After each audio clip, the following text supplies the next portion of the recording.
Welcome to Quick Tips with MIE Solutions. I'm Ray Anderson, and today we're going to be talking about maintaining quality control and integrating your process and procedures. I'd like to give you an example of how this works in real time. Your company develops a part. You know that it needs to go through 10 steps for it to be done, but somewhere along the line, the process went bad and the product failed. Here's some questions you should be asking yourself. 1. What happened? And 2.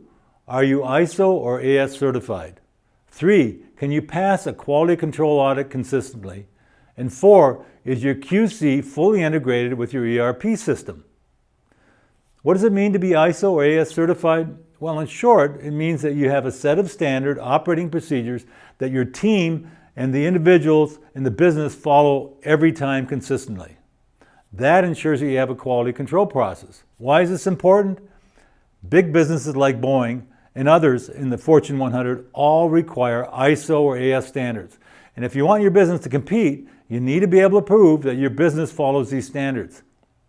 Instead of working to find out where it failed and lacking traceability to your problem, an integrated ERP system would document all the events that surround that failure. Because you'd have this process set in place, you'd know exactly why it failed and what to do about making sure it doesn't fail again. A huge benefit of this is the exact method would also give you all the failed process for any particular part, both current and past production. We hope this has helped your business grow, and we want you to stay tuned for next week's quick tip. Thanks for watching.